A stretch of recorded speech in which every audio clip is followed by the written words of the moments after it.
Şuunki Gürrüňmeli şäherimiziň büýügini tutulan ýyldan başlaýly. 1933-nji ýylda Nepta şäheriniň büýügi tutuldy. Suwatky Alhanawa şäheri. Şäheriň ilkinji salynan binalarynyň biri mektep bolmaly. Bizim şu okap oturan, işläp oturan mektebimiz şäherde ilkinji kurulan mektep diýip aýap edýär. 1934-nji ýylda mektebin talynyp köpçülüge berildi. Hiç ýyly belli ýok diýip şu bir mektebiň özünde ilki türkmen okuwçylary hem-de rus çağalary okudylar. Wagtyň geçmegi bilen bir ýyllykda Gazak mektebine goşulyp, 3 mektep birlikde şu ýerde işe başladylar da.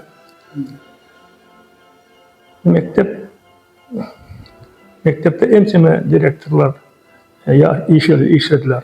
Olaryň käbirleri Rus ýyllaryna fronta gitdiler, Osman Waragana. Olary derek türkmen gelin ýyllaryndan mektep direktorlary goýuldy. İlkinji genel mektep direktorlarynyň biri Ecep Ataýew. O mektepde 40 ýyldan gorak işledi.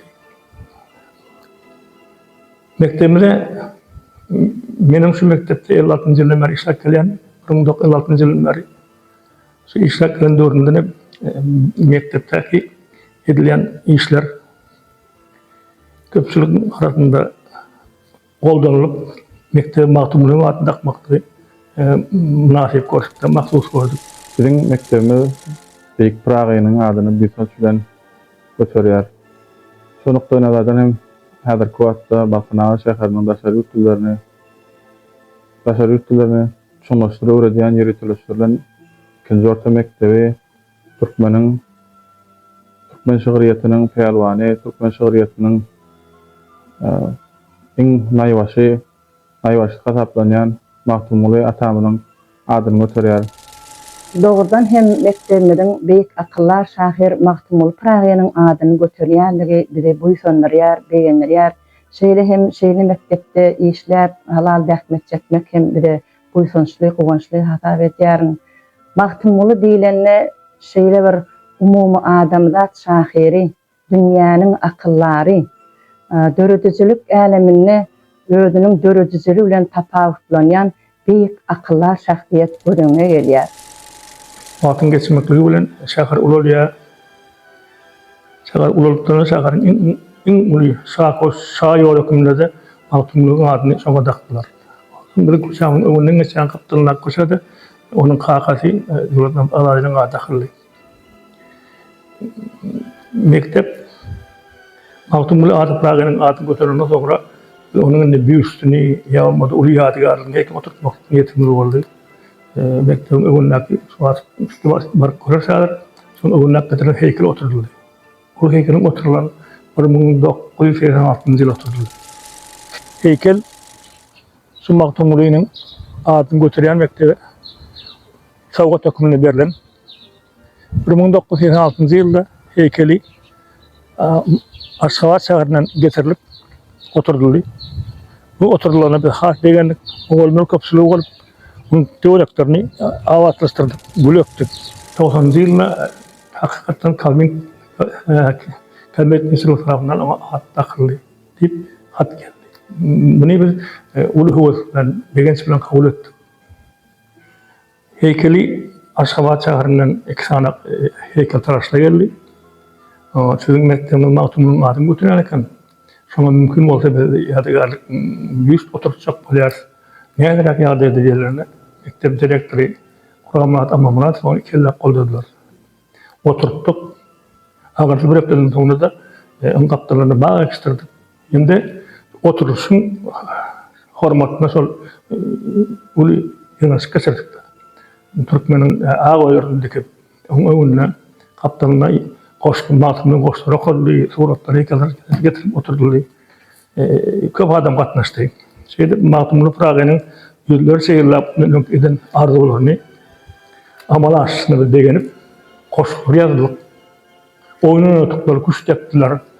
Endiri çara geçirdik da. Şöyle bir attan çıkmayan produktun bir vakit kalır. Beýik atamyz bolan Mahtumly Pragynyň goşgularynyň okuyuş bäsleşiklerini ya bolmasa Mahmul Pragynyň görejiligine bagşlanan edebi akşamlar, ertirlikler mektebinde geçirilýän her bir çare Mahmul atam bilen berk baglanşy bolup durýar. Häzir şu mektepde şu şagiryň ady götürmek münasebetli häzirni ýygnaşykly geçirýär. Ýygnaşykly giň mesberde geçirip köpçülik gatnaşýar. Enatalar, mogollumlar, çağalar, ýa-da mehmanlar Mahtumlyň goşlaýan atlanylýar. Mahtumlyň 300 ýyl kibrine bagşlap mektebimizde kitapxana müdiri Gulistan Aşyr Mamedowanyň ýolbaşçylygyna kitapxana aktivlaryna gatnaşmak bilen birlikde uly çare geçirildi. Ol çarede Mahtumlyň onun atasy Aradynyň, Seydiňiň, Zeliliňiň, Moğol nefesiň, Mätäjiniň, onun dowuldaşlarynyň obrazlary dözdülip, oýullar goýuldy, aýdymlar aýdyldy, goşgula okuldy. Hatda mektebiň öz mugallimlerining, okuwçylarynyň ýalan goşlarym okurylyp, köpçüligi getirildi. Bu çareler arkalykly geçdi. Türkmen däpter surlary görkezildi. Çağalaryň, mugallimleriň ýalan goşlaryň hemmesi kitapçyda çykaryldy. Ona mäle kitapxanada görürüz. Mahtumly Türkmen dünýäsiniň öçmejek ýyldyzy. Ähli türkmenimiň ýüregine hemişelik ýygy galdyran beýik kişi. Atarlaryň dowamlaryna şahyryň goşgulary hiç öçmejek ýygy bilen her döwrüň okyjylaryna ýakynlyk berýän. Kitapxanamyzda beýik şahyryň ýalan gymmatly eserleri hemişelik taklanyp gelýär. Her döwrüň mektep okuwçydan şol goşgular dünýäsi bilen ýakyndan tanışýarlar. Çepere okuyuşlarda edebiyat akşamlarına, ulakan edebi konferensiyalarına şahyryň şygyrlaryny höwes bilen okuýarlar.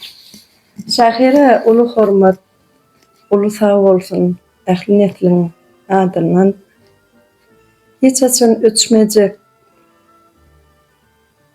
bir ýüreginiň awazyndan, ýüreginiň çoňundan ýazan eserleri ähli netlere miras diýip düşünýän.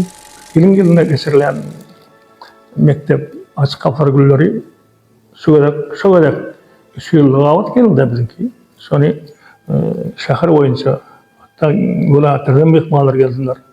Onu giň mesberde türlü şahyrlaryň aýdaly duşugyny getirip çördi. O ýerde Seyit şahyr geldi, Zelilem geldi, Mahtumlyň geldi. Odan adam şagalaryň kesiplerini dördün, okuwçylaryň öýleri kesiplerini dördüp, şolaň goşlaryň bilen çykşatdylar. Bu biziň devamlygy göwe getirdi. Şeýle mektebiň dogrudan hem şol gelen adamlaryň beren maslahatlary we şu mektebiň atdakyň has köpçü getirmek üçin näme diýip material ýygnamalar. Şolam şu atlam tölemede özümiň matematika mugallimimiz Döwran Anakulyň ýolbaşçylygyna şolam içerge berildi. Şonun bilen şu ýygnap görsa. Belki biz bu ona başladyk.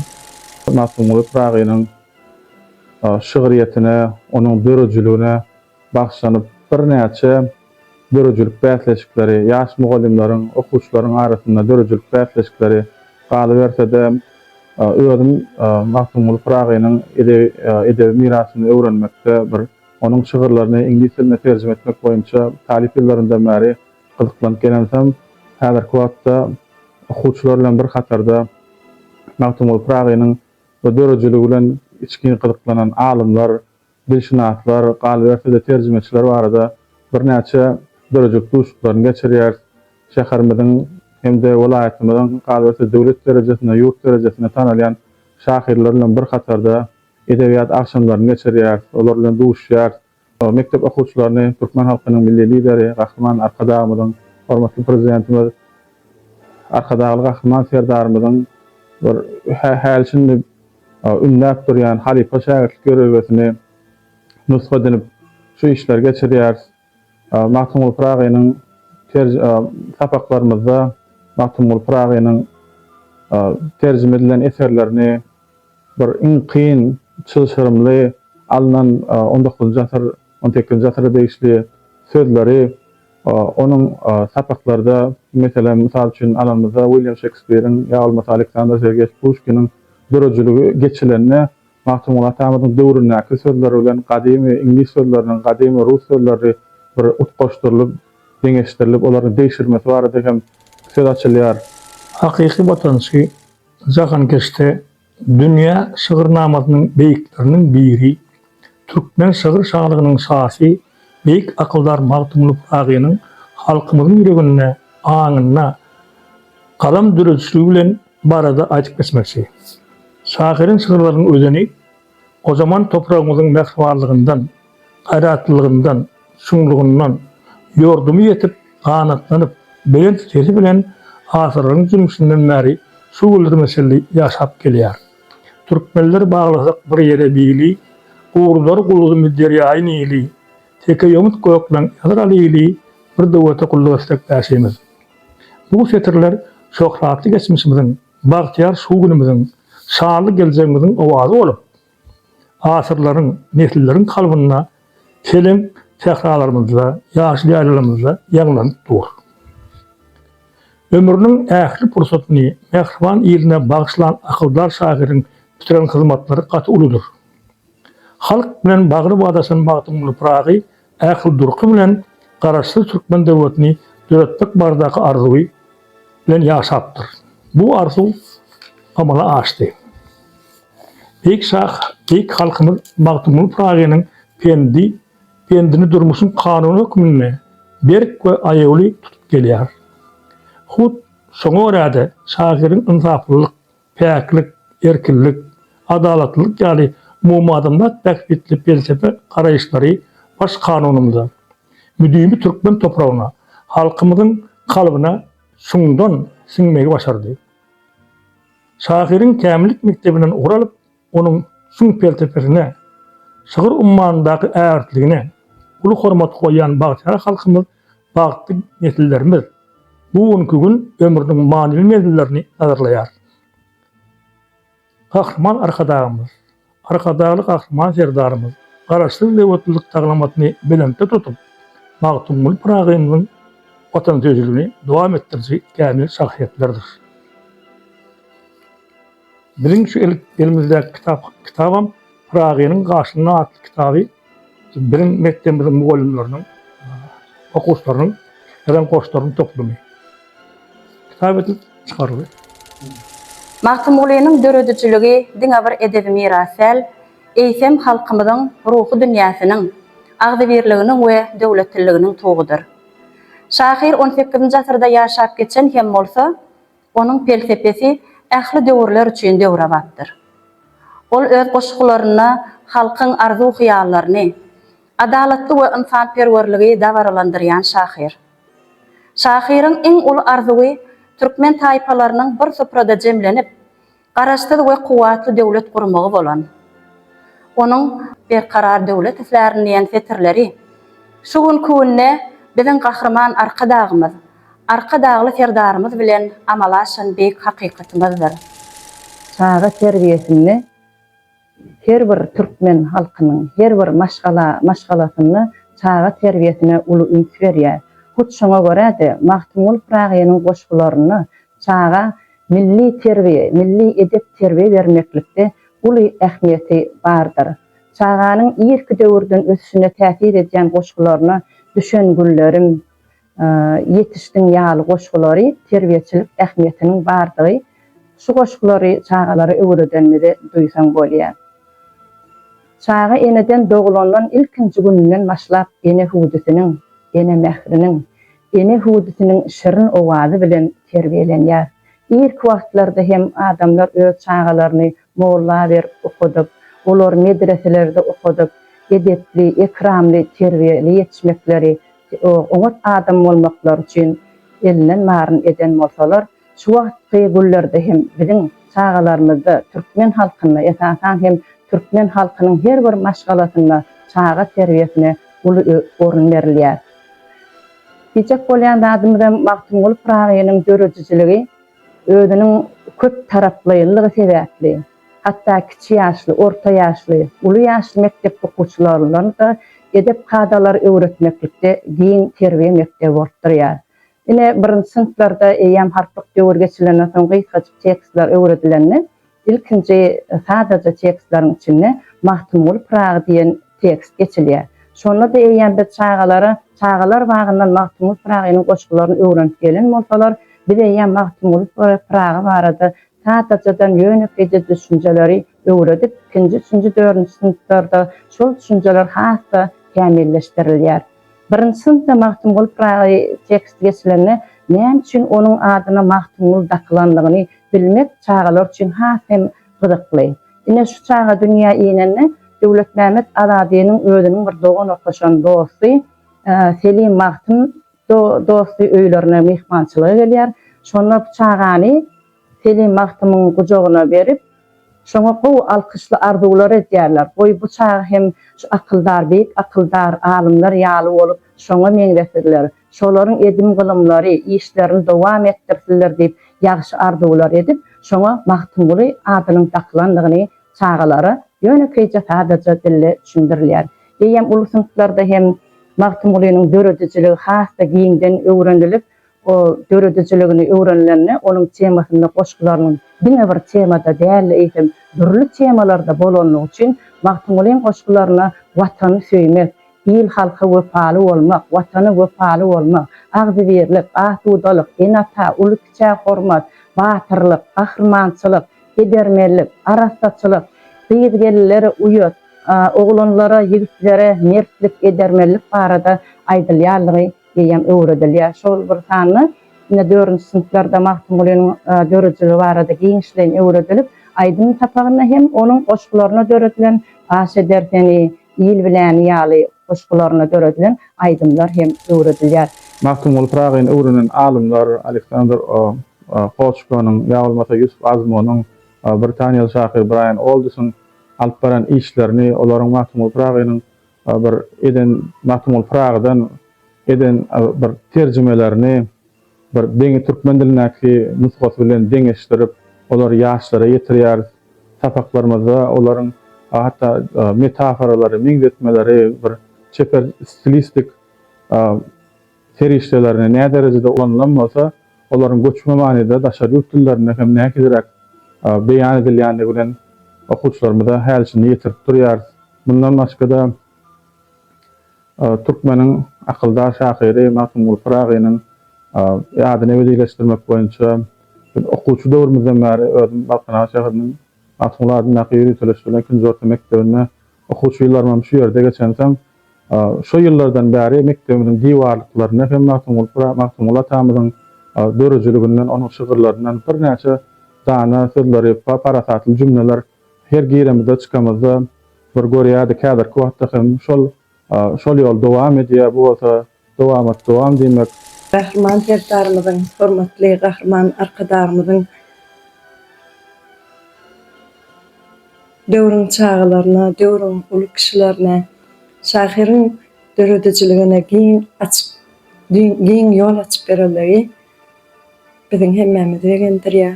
Goý hemişe türkmen öz Mahtumulsyna, öz beýiklerine gowunyp geçsin. Ýüregimizde hemişe türkmen ülkesine, türkmen toprağımıza edil beýik kişiler ýaly sag bolsunymyzyň, ýürek awazlarymyzyň, ýürek minnetdarlarymyzyň bardygyny aýdasyň edýän. Mahtumul agzybirligi bagtyň açary hökmüne görkezipdir.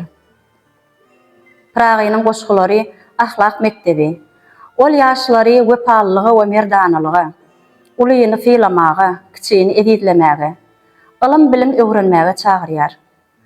Onuň felsefesine görä kämil insan dili bilen diline, eli bilen eline eýe bolan, ilgini peýda getirýän adamdyr. Mahtumlynyň şygyrlary häzirki nesiller üçin milli gymmatlyk, öz-özüni kämilleşdirmek we watansöýçilik mektebidir.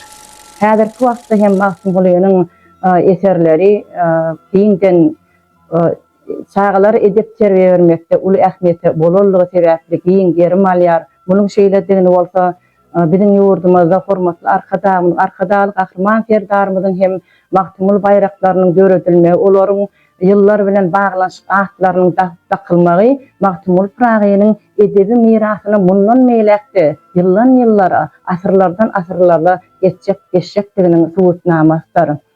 Şahir Beyk Pragynyň aýdyşýaly Ceyhun bilen Bahry Hazar arasy çöl üstünden öter ýeli türkmeniň. Bulgun çasy gara gözüm garasy gara dağdan ýeler ýeli türkmeniň. Diýip belleşýaly bizde şeýle bir watan bar. Onda da şeýle bir watan. Biz şeýle watanda ýaşaýanlygymyza buýsanýar. Buýsanmagy da haklydyr. Şahyryň dörejligine bagşlanyp yaşlar guramasy bilen bir hatarda mektebimiň bir yaş yetkinjek edebiýatçylarynyň, dilçiler gurnagynyň arasynda hem Magtymul Pragynyň portretlerini, suratlaryny çekmek, onuň goşgularyny beýan etmek boýunça bäsleşikler geçirmek, çeper okuýuş bäsleşikleri, mahmal owaz atly meselem okuwçylarymyz ýylyna Magtymul Pragynyň goşgularyny özüniň öz okuýup başarnyklaryndan ýerine ýetirip, olary ýazgylar edip, olary bäsleşik köpmenne bir emin agzalaryň arasynda häl şinde derňelip, olaryň gowlaryny saýlap geçip alyp, olary mektebimiň sowatlary, mektebimiň hormat hatlary bilen syýlaglaýar. Bu bolsa mektebimizde kiçi ýaşly okuwçylaryň bäçini synpdan eýem ulusun paçenli ýetýän çalar Magtymul Pragynyň dörejligine teşli goşgularyň ähli bilen tanışmaga ýakyndan ýol açýar. Çağalary her bir temada öwredilenne Magtymgulynyň ömrü dörejligi, laýtada Magtymgulynyň ömrü dörejligi tema öwredilenne Magtymgulynyň ilkinji ýaşan ýerleri hakynda suratlaryň üstü bilen onuň okan ýeri, ilkinji okan ýeri, hatda şol wagtlarda ýaşaýyşyň kyn bolup, okumagy ýerleriň şeýle kyn bolsa-da Magtymul Pragynyň okumagy höwetiniň işlemäge, dählet çekmäge höwetiniň has ýokardygyny çağalaryň aňyna guýmak bolýar. Şonuň bilen birlikde ol dine bir şahirçilik bilen meşgul bolman, eýse öz ýeriniň ökde berýäri bolup ýetişenligini, onuň döreden ýatan şaýtepleri barada hem görkezmek bolýar. Magtymgulynyň ýaşan ýerleri, okan ýerleri, Nüştaýda Magtymgulynyň öz dogany Dübeýda Hindistana gidenne getiren sowgat çaýnagynyň suratyny görmek hem bu barada çağala bilmek has hem gyzykly. Şol bir sanda Magtymgulynyň köp ýerlerde bolanmagy, ol köp ýerlerde bolup öz taryhyna köp goşanlygyny öwredip bolýar. Bu şeýlelik bilen hem Magtymgulynyň edebi mirasy, şahyryň goşgularynyň üstü bilen ýeneki ýyllara da, asyrlara da dowam bolsun. Şeýle zamanany, şeýle döwri bir köňüllerimizde gül ütiren, galamlarymyzda dil ütiren, türkmeniň ag ertirleri ataran türkmen halkynyň milli lideri Gahryman Arkadagymyzyň, hormatly prezidentimiz Arkadagy Gahryman Serdarymyzyň halipa şäherlik ýoluny östürmekde, ýaşlara döwra bilim bermekde, döretip berýän ähli şertler üçin köp tawgatyny aýdýar. Goý Gahryman Arkadagymyzyň, Arkadagy Gahryman Serdarymyzyň alyp barýan işleri rowany ýollarda rowaç bolsun.